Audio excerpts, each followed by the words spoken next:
Hukum kurban 1 ekor kambing untuk sekeluarga.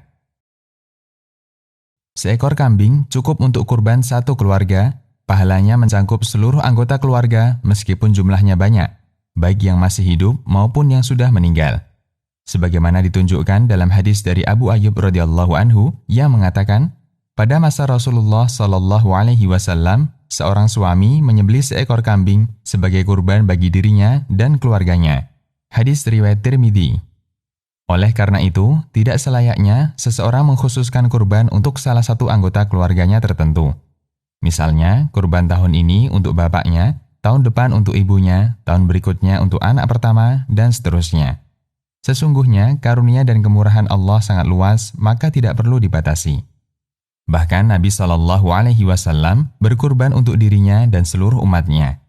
Suatu ketika Rasulullah hendak menyembelih kambing kurban. Sebelum menyembelih, Rasulullah mengatakan, "Ya Allah, ini kurban dariku dan dari umatku yang tidak berkurban." Hadis riwayat Abu Daud, Al-Hakim, dan disahihkan Al-Albani. Berdasarkan hadis ini, Syekh Ali bin Hasan Al-Halabi mengatakan, kaum muslimin yang tidak mampu berkurban mendapatkan pahala sebagaimana orang berkurban dari umat Nabi Shallallahu alaihi wasallam. Ahkamul Aidain. Adapun yang dimaksud, kambing hanya boleh untuk 1 orang, sapi untuk 7 orang, dan onta 10 orang adalah biaya pengadaannya. Biaya pengadaan kambing hanya boleh dari 1 orang. Biaya pengadaan sapi hanya boleh dari maksimal 7 orang, dan kurban unta hanya boleh dari maksimal 10 orang. Allahu a'lam.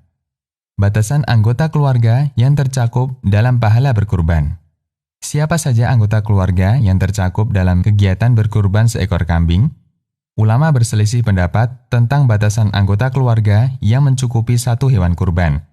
Pertama, masih dianggap anggota keluarga jika terpenuhi 3 hal. Tinggal bersama, ada hubungan kekerabatan, dan shahibul kurban menanggung nafkah semuanya. Ini adalah pendapat mazhab Maliki, sebagaimana yang ditegaskan dalam At-Taj' wa Iklil, salah satu kitab mazhab Maliki.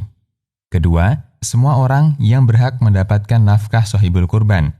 Ini adalah pendapat ulama mutaakhir atau kontemporer di mazhab Syafi'i. Ketiga, semua orang yang tinggal serumah dengan shahibul kurban, meskipun bukan kerabatnya. Ini pendapat beberapa ulama Syafi'iyah seperti Asy-Syarbini, Ar-Romli, dan At-Tablawi.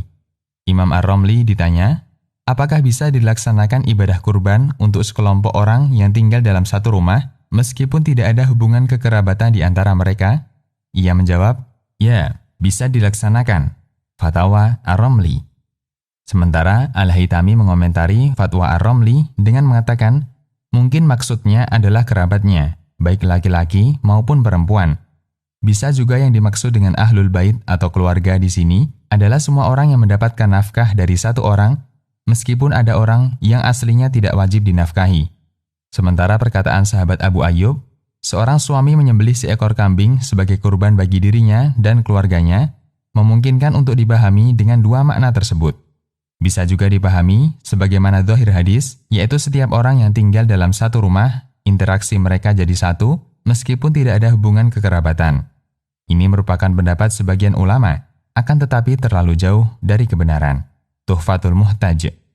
Kesimpulannya, sebatas tinggal dalam satu rumah, tidak bisa dikatakan sebagai ahli bait atau keluarga. Batasan yang mungkin lebih tepat adalah batasan yang diberikan ulama madhab Maliki. Sekelompok orang bisa tercakup ahlul bait atau keluarga kurban jika terpenuhi 3 syarat. Tinggal bersama, ada hubungan kekerabatan, dan tanggungan nafkah mereka sama dari kepala keluarga. Demikian, Allahu a'lam.